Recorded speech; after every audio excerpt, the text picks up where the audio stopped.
सजेति सिंधुर्वदनो देवो यत्पादपङ्कजस्मरणं वा सर्मणेरिवतमसारासन्नासविघ्नानां या कुन्देन्दुतुषारहार्धवरा या शुभ्रवस्त्रामृता या वीणा वरदण्डमण्डितकरा या श्वेतपद्मासना या ब्रह्माच्युतशङ्करप्रभृतिदेवैः सदा वन्दिता सा मां पातु सरस्वती भगवती निःशेषदाढ्यापहामूकं करोति वाचालं पङ्गुं लङ्घयते गिरियत्कृपातमो वन्दे परमानन्दं माधवं नारायणं नमस्कृत्य नरं चैव नरोत्तमं देवी सरस्वतीं व्यासं ततो जयमुदिरे वसुदेवसुतं देवं कंसचाणूरमर्दनं देवकी परमानन्दं कृष्णं वन्दे जगद्गुरुं गुरुर्ब्रह्मा गुरुर्विष्णु गुरुर्देवो महेश्वरः गुरुः साक्षात् परब्रह्म तस्मै श्रीगुरुवे नमः। श्रोता वक्ता श्रीराम।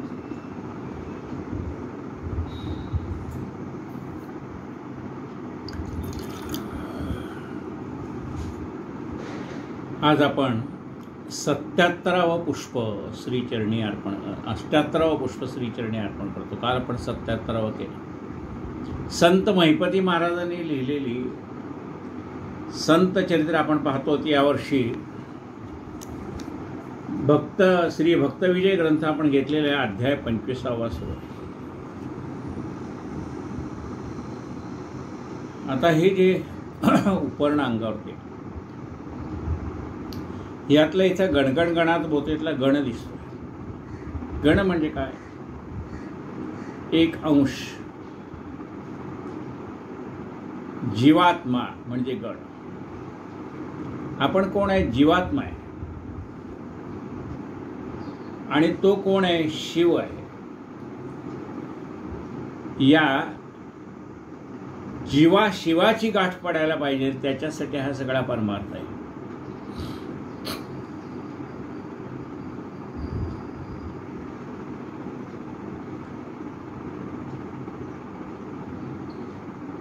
जीव आणि शिव एक झालं की मग ऐक्य तयार होतं। म्हणजे बिंदू सागरात मिळाला की तो सागर स्वरूप होऊन जातो। तसा जीव शिवाशी ऐक्यरूप झाला की तो विश्वरूप होऊन जातो। श्री गणेशाय नमः। श्री राधाकृष्णाय नमः। एका श्रोते हो सावकाश परम वैष्णव रोहिदास। हरिभजने रात्रंदिवस प्रेम भावे करीतसे। हरिभजन रात्रंदिवस प्रेम भावे करीतसे। रोहिदास भगवंताचा भक्त आहे, वैष्णव आहे। वैष्णव कोणाला म्हटलंय? कुठल्याही जातीत जन्माला आलेला असो, पण विष्णूची उपासना करणारा म्हणून त्याला वैष्णव म्हटलंय। हरिभजन रात्रंदिवस प्रेम भावे करीतसे। रात्रंदिवस भगवंताचं चिंतन चाललेलं आहे, नामस्मरण चाललेलं आहे। ते कसं आहे? प्रेमाने। त्याला महत्व आहे। देवाला काय आवडतं? आपलं प्रेम आवडतं। एकदा का नामाचं प्रेम आपल्या मनामध्ये जडलं की ते नाम आपण प्रेमाने घेतो। मने दुराशा सांडोन भावे करीतसे हरिकीर्तन। मनातल्या सगळ्या वाईट वासना सोडून दिलेल्या आहेत। मनातल्या वाईट वासना सगळ्या निघून गेल्या। जसं सूर्याचा प्रकाश आला पृथ्वीवरती की अंधार नाहीसा होतो, तसं भगवंताचं नाम घ्यायला लागलो की आपल्या मनातल्या सगळ्या दुर्वासना निघून जातात। गजानन महाराजांच्या ग्रंथामध्ये आपण वाचलंय, काय वाचलंय? दुर्वासनेचा एवो वीट चित्ता माझी दयाळा। मनातल्या सगळ्या दुर्वासना नाहीशा झाल्या पाहिजे। काय म्हटलंय पहा? मने दुराशा सांडोन भावे करीतसे कीर्तन, नित्य नेमे स्नान करून विष्णुपूजन करीतसे. संसारी असोनी जाण, परोपकार योजला त्याने, आला वैष्णवा कारण एक जोडा देतसे. संसारी आहे, त्याचं काम काय आहे? पादत्राण तयार करणं, चपला दुरुस्त करणं, चपला तयार करणं. एकदा आम्ही सातारला गेलो होतो, त्यावेळेला एका ह्या चपला दुरुस्त करणाऱ्याच्या दुकानावर एक बोर्ड वाचला आम्ही. काय वाचला बोर्ड? गतप्राण पादत्राणा त्राण आणणारे एकमेव सुधारणा केंद्र. गतप्राण पादत्राणात त्राण आणणारे. मग हा प्रपंच करता करता हा व्यवसाय करत होता, पण व्यवसाय करता करता परोपकार सुद्धा करत होता. प्रपंच करता करता परोपकार म्हणजे जे काही पादत्राण तयार करायची तो त्याची विक्री करायचा आणि त्याच्यातनं प्रपंच चालवायचा. पण त्यातली काही पादत्राण म्हणजे रोज एक जोडा, एक पादत्राणाचा जोडा एका वैष्णवाला देत असे, जो तीर्थयात्रा करायला चाललेला आहे, अनवाणी चाललाय, त्याला काही पादत्राण विकत घेण्याची ताकद नाही.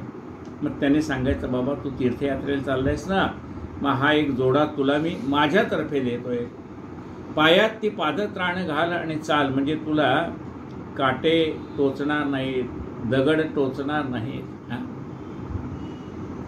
चर्मकवृत्ती नीच दिसे, तेथे अनुमात न घडे दोष, उपकार करता जगन्निवास प्राप्त होईल निर्धारे. सुतार आणि कुंभारास कर्म करता नाही दोष, उपकार करता जगन्निवास प्राप्त होईल तयासी. आता आपापलं कर्म करताना काही हिंसा होते, पण त्याचा दोष लागत नाही असं सांगितलं.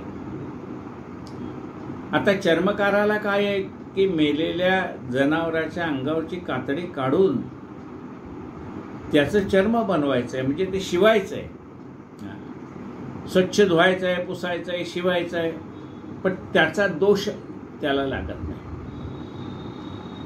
सुताराला सर्वत्र भरलेला परमात्मा आहे, म्हणजे त्या लाकडामध्ये सुद्धा आहेच का नाही, पण सुतार तो लाकूड करवतीने कापतो, पण त्याचा दोष त्याला लागत नाही. ते कर्म भगवंताने त्याला दिलेलं आहे म्हणून त्याचा दोष त्याला लागत नाही. मग तो सुतार असो का कुंभार असो. कुंभार काय करतो? आता ही पृथ्वी म्हणजे त्याच्यामध्ये सुद्धा चैतन्य आहेच ना, पृथ्वी आप तेज वायू आणि आकाश. पण तो कुंभार ती माती पायाने तुडवतो, पण त्याचा दोष त्याला लागतोय का? तर लागत नाही. तो त्या मातीला अग्नीमध्ये टाकतोय, भट्टीमध्ये टाकतोय, ते केलेली मडकी ती भाजतोय, पण ती मडकी अग्नीत टाकून त्याने भाजली तरी त्याचा दोष त्याला लागत नाही. का? ते कर्म आहे आणि ते कर्म परोपकारासाठी चाललेलं कर्म आहे. सुतार आणि कुंभारास कर्म करता नाही दोष, उपकार करता जगन्निवास प्राप्त होईल तयासी. गवंडी आणि पाथरोटास कर्म करता नाही दोष. गवंडी माणसं आहे. आता त्या विटा आहेत, त्याला आकार द्यावा लागतो, कमी जास्ती वीट करण्यासाठी मोठी वीट कापावी लागते. त्या पाथरवटाला, त्या दगडाला घाव घालावे लागतात, मूर्ती करताना त्या दगडाला घाव घालावे लागतात, पण त्याचा दोष त्याला लागत नाही. गवंडी आणि पाथरोटास कर्म करता नाही दोष, उपकार करता जगन्निवास प्राप्त होईल तयासी. पण ते जगाच्या कल्याणासाठी, मूर्ती कुणासाठी करतायत? जगाच्या कल्याणासाठी तो पाथरवट घडवतोय. पाथरवट तो वरवंटा घडवतोय, पाटा घडवतोय, उखळ घडवतोय, त्याला छन्नीचे घाव घालावे लागतात त्याने, पण त्याचा दोष त्याला लागत नाही. गवंडी आणि पाथरोटाचा कर्म करता नाही दोष, उपकार करता जगन्निवास प्राप्त होईल तयासी. साळी कोळी बेलदारास निज कर्मात न घडे दोष. साळी कांडण काढतोय, साळी कांडण काढतोय, पण त्याला त्याचा दोष नाही. कोळ्याला दोष नाही, तो मासे पकडतोय, पण त्याचा दोष त्याला नाही, कारण त्याचं ते कर्म आहे. साळी कोळी बेलदारास निज कर्मात न घडे दोष, परोपकारे जगन्निवास प्राप्त होईल निजनिष्ठे. असं प्रत्येकाला भगवंताने काही ना काही कामं नेमून दिलेली आहेत. ती करताना जरी एखादं कर्म घडलं तरी त्याचा दोष त्याला लागत नाही. का? ते तो जगाच्या कल्याणासाठी करत असतो. रजकाणी रंगाऱ्यासी पाही निजकर्म करता दोष नाही. रजक म्हणजे धोबी, तो कपडे दनादन आपटतोय जमिनीवरती, पण त्याला त्याचा दोष लागत नाही, कारण तो त्यातली घाण बाहेर काढत असतो, ते वस्त्र धुवून स्वच्छ करत असतो. म्हणून त्या धोब्याने जरी ते कपडे आपटले तरी त्याला त्याचा दोष लागत नाही. रंगाऱ्यासी पाही, रंगारी रंग देतो आपल्या घरामध्ये, त्याच्यामध्ये बारीक किडे बिडे मरून जातात, पण त्याचा दोष त्याला लागत नाही. रजकाणी रंगाऱ्यासी पाही निज कर्म करता दोष नाही. परोपकारे बसता काही सार्थ कधीही घडेल. तपी आणि ब्राह्मणाचे कर्मात कपट घात नाही, त्यात परोपकारे रुक्मिणीकांत कृपा करील निर्धारे. तपस्वी आहे, तप करताना काही क्रियाकर्म करताना एखादी गोष्ट घडण्याची शक्यता आहे, किंवा ब्राह्मणाने कर्म करताना काही कर्मामध्ये एखादी गोष्ट घडण्याची शक्यता आहे, पण त्याचा दोष त्याला लागत नाही, कारण ते जगाच्या कल्याणासाठी त्याचं कर्म चाललेलं आहे. तपी आणि ब्राह्मणाचे कर्मात कपट घात नाही, त्यात परोपकारे रुक्मिणीकांत कृपा करील निर्धारे.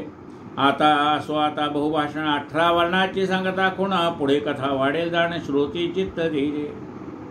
18 वर्ण आहेत, त्या प्रत्येकाला वेगवेगळी कामं समाजाने नेमून दिलेली आहेत किंवा परंपरागत चालत आलेली आहे, पण त्याचा दोष त्यांना लागत नाही.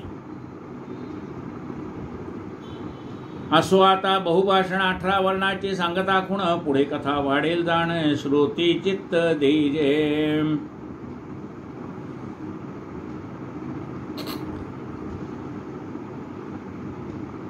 मग परोपकारे रोहिदास भजो लागला वैष्णवास, फाटके मोचे यात्रेकऱ्यास सांधोने हा देत असे.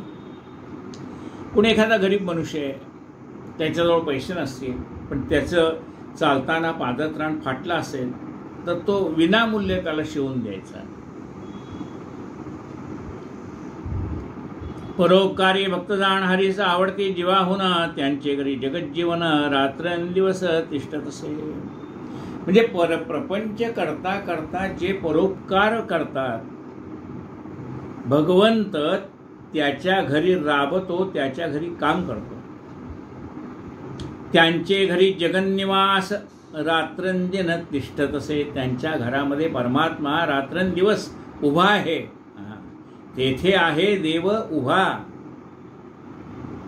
उपदेश देऊन जनासे सेवा घेती तयापासी, आपण थोडे उदकही कोणाशी न देती जाण सर्वथा. पण त्यांच्याजवळ देव नाही, कोणाजवळ नुसतं लोकाला उपदेश करायचा, लोकांकडनं सेवा करून घ्यायची, त्याला महत्व नाही. आपण जनासाठी काहीतरी करायला पाहिजे. ते पडद मूर्खते अज्ञान ऐसे रोहिदासे, जाणून भावे करी वैष्णव पूजन मिथ्या संसार जाणून. संसार मिथ्या आहे म्हणजे क्षणभंगूर आहे. क्षणभंगूर किती आहे ह्या 2 वर्षात आपण अनुभवलंय. एखादा बुडबुडा फुटून जावा तसा कधी मनुष्य जाईल त्याचा भरोसा नाही. 2 वर्षात आपण ते अनुभवलंय. ते पडद मूर्खते अज्ञान ऐसे रोहिदासे, जाणून भावे करी वैष्णव पूजन मिथ्या संसार जाणून. प्रातःकाळी उठवून आधी करतसे भोजन, त्यावरी करून स्नान विष्णुपूजन करतसे. ऐसे ऐकून मानसी विपरीत वाटे श्रोत्यासी, तरी उपवासी व्यवस्था ध्यानासी स्वस्थ मनासी वाटेना.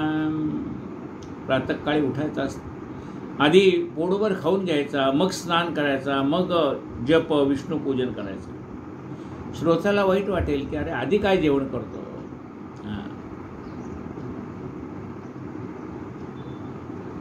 तरी उपवासे बसता ध्यानासी स्वस्थ मनासी वाटेना. पोटामध्ये काही नसेल तर मन एकाग्र होत नाही. ऐसे ऐकून या मानसी विपरीत वाटे श्रोतेयासी तरी उपवासी व्यस्ता ध्यानासी स्वस्थ मनासी वाटेना. किती खावं? अल्पोपहार, थोडंसं खावं. जास्ती खाल्लं तर ध्यान करता करता झोप यायला लागेल. म्हणजे शरीराला थोडंसं अल्पोपहार द्यावा आणि मग जप तप नामस्मरण काय असेल ते करावं. ऐसे ऐकून मानसी विपरीत वाटे श्रोते असे तरी उपवासी व्यवस्था ध्यान असे स्वस्थ मनासे वाटे. कलियुगी अन्नमय प्राण ऐसे बोलते सर्वज्ञ जन. दोन प्रहर येता दिन व्याकुळ होती तात्काळ. कलियुगामध्ये काय आहे? अन्नगत प्राण आहे. अन्न मिळालं तर शरीर टिकायचं, नाही तर टिकणार नाही. क्षुधा लागेल करता ध्यान तेव्हा तात्काळ फाकेल मन. रोहिदासे जाणून आधी भोजन करतसे. आपण पाहतो काही ठिकाणी सत्संग असतो, काही असतो. माणसाचं मन त्या सत्संगात कुठपर्यंत लागतं? दुपारी 12 वाजेपर्यंत लागतं. आणि 12 वाजून गेले मग कितीही चांगलं तत्वज्ञान असेल तर त्याकडे श्रोत्यांचं लक्ष लागत नाही. कारण त्यांचं लक्ष लागलेलं असतं भुकेकडे, कधी एकदा पानं घेतील याच्याकडे लक्ष लागलेलं असतं. म्हणून कथा काल्याचं कीर्तन सुद्धा आहे ना, ते त्याची वेळ काय ठेवलेली आहे? 10 ते 12 ही वेळ ठेवली आहे. आता लोक लांबवतात 12चं 1 कान 1.5 कान. त्यांना त्याचं काही कळत नाही की त्यावेळेला श्रोत्याचं लक्ष आहे का हो तुमच्याकडे. 12 म्हणजे 12ला काला झाला पाहिजे. 10ला कीर्तन सुरू म्हणजे सुरू झाला पाहिजे 10च्या ठोक्याला, तर ते 12पर्यंत 2 तास व्यवस्थित कीर्तन होईल. आपल्याला जे तत्वज्ञान सांगायचं आहे ते 10 मिनिटात आहे सांगता येतं, 15 मिनिटात सांगता येतं, अर्ध्या तासात सांगता येतं. आपल्याला जे सांगायचं आहे ते किती वेळात सांगायचं? टीव्हीवरती ज्याची प्रवचन आहेत त्यांची बघा, थोडक्या वेळात ते सांगतात ना सगळं. काल्याचं कीर्तन ठेवलं टीव्हीवरती, तुम्ही अर्ध्या तासात कराल का नाही? म्हणजे आपल्याला जे काही सांगायचंय ते आपल्याकडे किती वेळ आहे त्या वेळामध्ये आपल्याला सगळं व्यवस्थित सांगता आलं पाहिजे. बघा काय म्हणतंय, क्षुधा लागेल करिता ध्यान तेव्हा तात्काळ फाकेल मन. एकदा का पोटात भुकेचे कावळे ओरडायला लागले की मग कितीही चांगलं तत्वज्ञान असेल तर तिकडे, म्हणजे किती उत्तम वक्ता आहे पण श्रोत्याचं लक्ष तिकडे लागणार नाही. क्षुधा लागेल करता ध्यान तेव्हा तात्काळ फाकेल मन. रोहिदासे जाणून आधी भोजन करतसे. जैसे चोर झोंबजाचे जाण आधी टाकून देई जे धन की पिशाच्य वाधन होता पूर्ण देते सांदान सांदण पंचाक्षरी. जसे एखाद्याने चोराने आपल्या मानेवरच तलवार ठेवली तर बाबा जीव वाचला तर आणखीन धन कमवता येईल, त्यावेळेला त्या धनाचा त्याग करणं महत्वाचं आहे. की निधान उकरता व्यवसी छळे त्याआधी साधक देती बळी की हवालदार न देता शिव्या गाळी जवा तात्काळ धैर्य. रोहिदास तैशारी त्या आधी देत प्राणाहुती मग स्नान करून सत्वरगती करी एकांती देवपूजा. तव कोणे एके दिवशी विष्णू भक्त वैसला देवपूजेशी साहित्य घेऊन एकांताशी चंचल मनाशी आवरले. एके दिवशी रोहिदास देवाच्या पूजेला बसला होता. चंचल मनाला त्याने आवरून धरलं होतं. मन काय आहे, कुठेही जाते, त्याला काही एका जागी बसायची सवय नाही. ती एका जागी कधी बसेल? जर तुम्हाला त्या नामाची गोडी लागली तर एका जागी बसेल. आता कुठे धावे मन तुझे चरण देखील या. तव कोणे एके दिवशी विष्णू भक्त वैसला देवपूजेशी साहित्य घेऊन एकांताशी चंचल मनाशी आवरले. चर्माचा बोधला आणून उदक ठेवले भरून आसन गवाळे संपुष्टदान चर्माचीच असते की. त्या चांबड्याचाच बनवलेला एक तांब्या होता, त्याच्यात पाणी भरलेलं होतं. आसन बसायला केलं होतं तेही चांबड्याचंच केलेलं होतं. ज्या ठिकाणी देव ठेवले होते तेही चांबड्याच्याच संपुष्टामध्ये देव ठेवलेले होते. सर्व चर्माची उपकरणे रोहिदास वैसला घेऊन तो पंचांग सांगावया लागणे ब्राह्मण गृहासे पातला. त्यातलं तामण पळी भांड सगळं काय जे आहे ते चर्माचंच बनवलेलं होतं. तेवढ्यात पूर्वीच्या काळी ब्राह्मण प्रत्येकाकडे जाऊन त्या दिवशीचं पंचांग सांगायचे, अशी पद्धत होती पूर्वीच्याकडे. खेडेगावामध्ये एखादंच ब्राह्मणाचं घर असायचं. आणि मग तो ब्राह्मण सगळ्याच्या घरी जाऊन आज पंचांग काय आहे ते सांगायचं. वृंदावन शुचिरूत सुंदर ते स्थळी बैसला द्विजवर, रोहिदास उठून सत्वर केला नमस्कार निजभावे. त्या रोहिदासाच्या दारामध्ये सुंदर असं तुळशी वृंदावन होतं. त्या तुळशी वृंदावनाच्या तिथे तो ब्राह्मण येऊन बसला. रोहिदास सुद्धा आला. त्यांनी ब्राह्मणाला नमस्कार केला. ब्राह्मण म्हणे, रोहिदासासी देवपूजा तू करीतोसी, चर्माच्या आसने बैसलासी, त्याचे फळ कोणते?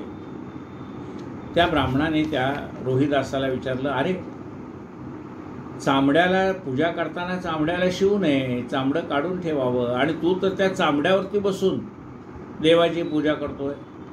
बरं, देवाला खाली जे वस्त्र घालायचंय त्याही ठिकाणी तू चांबडंच अंथरलेलं आहेस. चांबड्याच्याच तांब्यामध्ये तू पाणी घेतलेलं आहे, त्याचाच देवाला स्नान घालतोयस. ब्राह्मण म्हणे, रोहिदासासी देवपूजा तू करतोसी, चर्माच्या आसने बैसलासी, याचे फळ कोणते?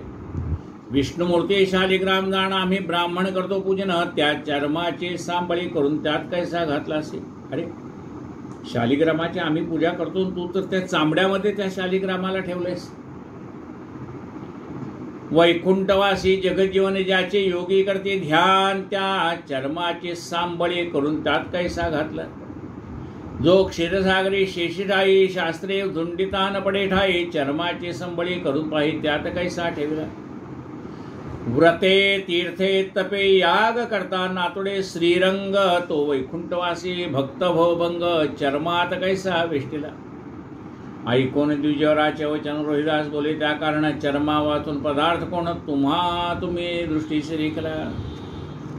मग रोहिदासाने त्या ब्राह्मणाला विचारलं, या चर्माशिवाय म्हणजे चामड्याशिवाय जगात काही पदार्थ आहे का?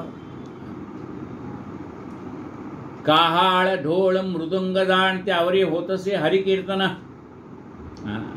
काहाळ नावाचं एक वाद्य आहे, त्याला चांबडच लावलं जातं. ढोलालाही चांबडच लावलं, मेलेल्या जनावराचं चांबडं लावलं जातं. आता मेलेल्या जनावराचं चांबडं मंदिरात गेले की नाही, ते चालतं का नाही मंदिरात देवाला, ते वाद्याला लावलं जातं चांबडं. कहाळ ढोल मृदुंग जाण, त्या मृदुंगालाही चांबडच लावलेलं असतं. कहाळ ढोल मृदुंग जाण त्यावरी होत असे हरिकीर्तन. अरे त्याच्यावरती तर भगवंताचं कीर्तन चालतं. मृदुंग लागतो कीर्तनाला, ढोल लागतो कीर्तनाला, कहाळ लागतो कीर्तनाला. कहाळ ढोल मृदुंग दान त्यावरी होतसे हरिकीर्तन, चर्मा वाचून पदार्थान दृष्टीनं देखो सर्वदा. आता त्या मृदुंगाला जर चांबडं लावलं नाही तर मृदुंगातनं आवाज कसा येईल? चर्माचे धेनू कपिलवर्ण, तिचे दुग्ध पवित्र जाण, ते पंचामृत स्नान देवा कारणे घालता. अरे तुम्ही गाईचं दूध देवाला पंचामृतामध्ये घालता का नाही? गाईचं दूध स्नानाला, गाईच्या दुधाचं दही पंचामृतासाठी, गाईच्या दह्यापासून केलेलं दह्यापासून बनवलेलं लोणी तेही भगवंताला देतात. आणि त्या ती गाय कशाची आहे? चामड्याचीच आहे. तिच्या अंगावर काय आहे? चामडच आहे ना. चर्माचे धेनू कपिलवर्ण, तिचे दुग्ध पवित्र जाण, ते नाही पंचामृत स्नान देवा कारण घालता. जारज अंडज उद्वीज नाम, तिन्ही खाणी वेष्टिलाच्या चाम, त्यात नांदे आत्माराम सर्वाभूती सारखा. वारेपासून होणारे जीव, अंड्यापासून निर्माण होणारे पक्षी सर्प, जमीन फोडून वर येणारे वृक्षाधिक. म्हणजे माणसं कशापासून? ते आईच्या उदरातून जी वार निघते त्याच्यातनं आपल्या बेंबेला ती जोडलेली असते, नंतर ती वार कापतात. म्हणजे वारेपासून जन्म घेणारे मनुष्याधिक प्राणी, अंड्यापासून निर्माण होणारे पक्षी सर्प इत्यादी प्राणी, जमीन फोडून वर येणारे वृक्षाधिक प्राणी, त्याला जारज. जारज म्हणजे जार म्हणजे आईच्या उदरातनं निघालेलं वार. जारज म्हणजे मनुष्य प्राणी. अंडज म्हणजे अंड्यातनं निर्माण होणारे पक्षी, अंड्यातनं निर्माण होतो. सर्प अंड्यातनं निर्माण होतो, कोंबडी अंड्यातनं निर्माण होते. म्हणजे जारज, अंडज आणि उद्भिज म्हणजे त्या जमिनीतनं निघणारे वृक्षादिक. म्हणून जारज, अंडज, उद्भिज नाम तिन्ही खाणी वेष्टिल्या करुणा चामत्याता नांदे आत्माराम सर्वाभूती सारखा. रबराचं झाड पण असतं. शूद्र वैश्य क्षत्रिय ब्राह्मण चामे वेशले संपूर्ण चामाचा नगारा करून चामाचे हात वाजवते. मग ब्राह्मण असो, क्षत्रिय असो, वैश्य असो, शूद्र असो, त्याच्या अंगावर काय चामडंच आहे ना. या चर्मापासूनच शरीर बनलेलं आहे. म्हणजे त्या शरीराला झाकले कशाने? चर्मानेच. त्या नगारा वाजवतो, त्या नगाऱ्याला सुद्धा चामडंच लावलेलं आहे. आणि हे चामड्याचे हातच त्याला वाजवत आहेत म्हणाले. चामाचा नगारा करून चामाचे हात वाजविते, त्यातून मधुर निघे ध्वनी ते चर्माचे कर्म ऐकतिकाने. त्या मृदुंगातनं, त्या नगारातनं निघणारा सुंदर असा ध्वनी हे चर्माचे कानच ऐकतायत ना. त्यातून मधुर निघे ध्वनी ते चर्माचे ऐकते कान, चर्माचे जीव हे करून वेद कैसे बोलती. ही जीव ती पण चर्माचीच आहे. आणि त्यांनीच वेद बोलले जातात. चर्माचे जीव हे करून वेद कैसे बोलती. चर्माच्या हस्ते करून तुम्ही करता अन्नपान. हे चामडा आहे ना वरती, त्यांनीच आपण जेवतो ना. चर्माच्या हस्ते करून तुम्ही करता अन्नपान. चर्म मंजिरी आत्माराम मधुरध्वनी बोलतो. ह्या चर्माचं हे शरीर आहे आणि आत बसलेला आत्माराम आपल्या मुखातनं मधुरवाणी निर्माण करतो. तो आत्माराम कुठे बसलाय? या चर्माच्या देहातच बसलेला आहे. चर्म मंजिरी आत्माराम मधुरध्वनी बोलत. ब्राह्मण म्हणे रोहिदासास ब्रह्मज्ञान तू बोलतोस, परी जीवासा शरीरास विटाळ नाही सर्वथा. अरे म्हणाले तो आत्माराम जोपर्यंत ह्या देहामध्ये, तोपर्यंत ह्या देहाला विटाळ नाही. या देहातनं तो आत्माराम बाहेर पडला की ह्या देहाला विटाळ तयार होतो. ब्राह्मण म्हणे रोहिदासाचं ब्रह्मज्ञान तू बोलतोस, परी जीवासा शरीरास विटाळ नाही सर्वथा. यावरी रोहिदास बोले वचन विश्वव्यापक जगज्जीवना, तो गबाळ्यात असून विटाळ कैसा मानता. तो म्हणाले विश्वव्यापक परमात्मा प्रत्येकाच्या ह्या चर्मदेहात असून मग मी त्याला चर्मामध्ये ठेवलं तर तुम्ही त्याला विटाळ का मानता. रजस्वलेच्या रुधिरात त्यात पुरुषाचे पडे रेत, त्याचे शरीर निश्चित अमंगळचे जाणता. अरे स्त्री रजस्वला होते, त्याच्यामध्ये पुरुषाचं वीर्य पडतं आणि मग त्यापासून जीव तयार होतो, त्याला विटाळ कसं मानता. रजस्वलेच्या रुधिरात त्यात पुरुषाचे पडे रेत, त्याचे शरीर हे निश्चित अमंगळचे जाणता. मग त्याच्यापासून निर्माण झालेलं शरीर याला पण अमंगलच म्हणायला पाहिजे. जन्मता आणि मरता याचा विटाळ तुम्ही धरता, तेथे उत्तम पदार्थ कोणता तुमची दृष्टीस कोण दिसे. आता हा जीव जन्माला आला की तुम्ही म्हणाले वृद्धी पाळता, आणि हा जीव गेला की पुनर्मी सुतक पाळता. जन्मता आणि मरता याचा विटाळ तुम्ही धरता, तेथे उत्तम पदार्थ कोणता तुमचे दृष्टीस कोण दिसे. अमंगळ याचे परिचाम, तेथे उत्तम आत्मा रामा निष्कलंक घनश्याम सर्वागटी सारखा. तो आत्माराम सर्वांच्या हृदयामध्ये सारखाच वास करतो. ब्राह्मणवदे ते वेळा शालिग्राम शुद्धशिला, हा चर्मकाने जरी पूजला दोष घडतो तया लागे. ऐकून ब्राह्मणाचे वचन रोहिदासवदे त्या लागून शालिग्राम शिला पूजावी कोणी ऐसे स्वामी मध्ये सांगा. ब्राह्मण म्हणे रे शतमूर्ख आम्ही पूजावे वैकुंठ नायका. चहुवर्णा माझे देखा श्रेष्ठ वर्ण ब्राह्मण. देवात श्रेष्ठ श्रीहरी चहुवर्णात ब्राह्मण थोडी यज्ञोपविताचा अधिकारी त्यानेच विष्णू पूजावा. ऐसे ऐकून या वचन हृदयात बोले त्या कारणे यज्ञोपवित दाखवेन तुझं लागून स्वामी. म्हणाले शालिग्रामाची पूजा कुणी करावी. ब्राह्मण म्हणतात शालिग्रामाची पूजा आम्ही करावी कारण आम्ही गळ्यामध्ये यज्ञोपवित घालतोय. मग रोहिदासाने सांगितलं माझ्या गळ्यात जर तुम्हाला यज्ञोपवित दिसलं तर. म्हणजे शक्यच नाही. दाखवतो म्हणाले माझ्या गळ्यात सुद्धा यज्ञोपवित आहे. मग रापी घेऊन या करी उदर चिरले ते अवसरी यज्ञोपवित सत्वरे तया माझे दाखवले. रापी घेतली, ती चांबडं कापायची जी धारदार हत्यार आहे ते घेतलं, अंगावर असं फिरवल्याबरोबर आत त्याला जानवं दिसलं.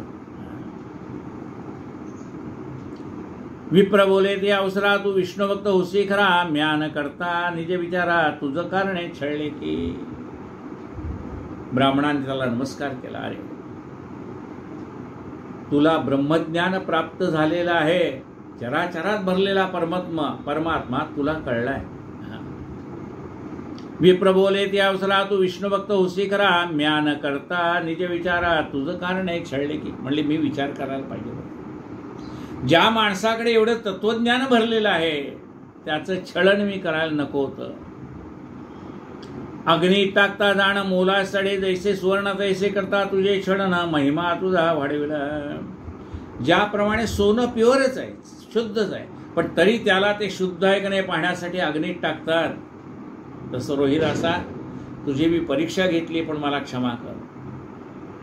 अग्नीत टाकता जाण मोला सडे, जैसे सुवर्ण तैसे करता तुझे छळण, महिमा तुझा वाढविला.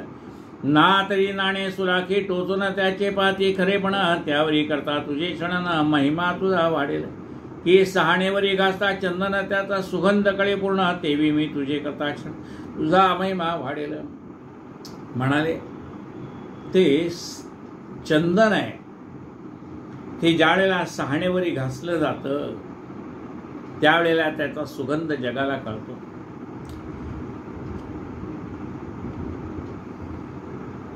की लोह परिसाचे झगडता जाण, तात्काळ त्याचे विसरण, तैसे करता तुझे छडन, महिमा पूर्ण वाढेला.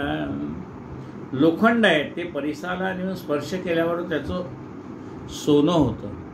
बघा, लोखंड नुसता परिसाला नेऊन स्पर्श केल्यावर त्याचं सोनं होत नाही. आपण गुरु केल्यावर आपल्याला की उद्धार झाला असं होत नाही. लक्षात घ्या, आपण गुरु केला म्हणजे लगेच आपला उद्धार झाला असं होत नाही. ज्याप्रमाणे लोखंड नुसतं परिसाला नेऊन चिटकवल्याबरोबर त्याचं सोनं होत नाही.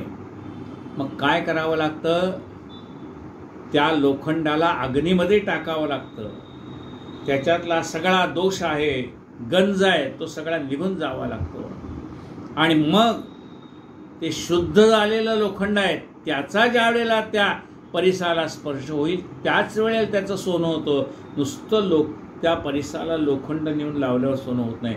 तसा देव, मग गुरु काय करतो, आपल्याला अग्नीमध्ये टाकतो. अग्नीमध्ये टाकतो म्हणजे आपली नाना प्रकारची परीक्षा घेतो आणि आपल्यामध्ये असलेला सगळा अशुद्धपणा तो आपल्या बोलण्याने, उपदेशाने काढून टाकतो. आपल्याला पुन्हा प्युअर म्हणजे शुद्ध करतो. आणि मग गुरुकृपा होते. गुरुकृपा सहजासहजी होत नाही. गुरु आपल्याला तावून सुलाख होऊन आणि मग गुरुची कृपा. असं नुसतं आपलं गुरु केला झाला आपला उद्धार असं नसतं. गुरु आपली परीक्षा घेणार. ज्याप्रमाणे कुंभार मातीवरती थापट्या मारतो पण एक हात आतमध्ये असतो मग थापट्या मारतो, तसा गुरु आपल्या हृदयामध्ये हात घालतो आणि वरून थापट्या मारतो म्हणजे आपल्यातले दोष काढून टाकतो, आपल्याला निर्दोष बनवतो आणि मग कृपा करतो. आधी नाही. नुसतं गुरु मंत्र घेतला, उपदेश घेतला की आपला उद्धार झाला असं होत नाही. गुरु आपली परीक्षा घेणार आणि मगच कृपा करणार. की लोह परिसाचा करता जाण, तात्काळ त्याचे वैसवण, तैसे करता तुझे छळण, महिमा पूर्ण वाढला. ना तरी टाकीने फोडून पाषाण, देव बैसला दृढ करून, तेवी म्या तुझे छळण केले जाण न कळता.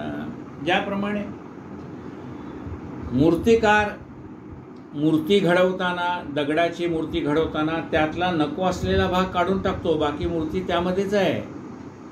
तसा आपल्याला गुरु आपल्याला ज्यावेळेला घडवतो आपण घडलेलेच आहे, म्हणजे आत मूर्ती तशीच आहे आपली पहिली आहे, पण मग नको असलेला भाग गुरु काढून टाकतो आणि मग आपल्यातलं देवत्व आपल्याला दिसायला लागतं. जे नको ते भरलेलं आहे ते काढून टाकतो आणि मग शुद्ध करतो. जसं त्या देवापुढे ठेवलेल्या दिव्यावरची काजळी काढून टाकली की गाभारा प्रकाशाने फुलून जातो,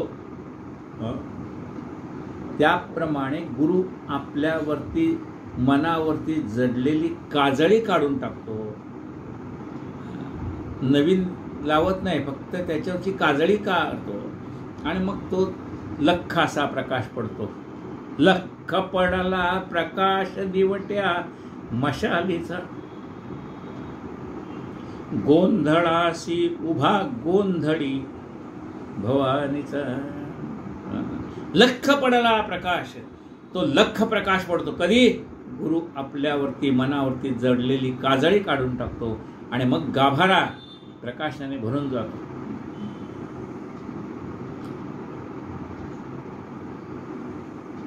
नातरी टाकीने फोडून पाषाण, देव बैसुला दृढ करून तेवी म्या तुझे चढण केले जाण न कळता.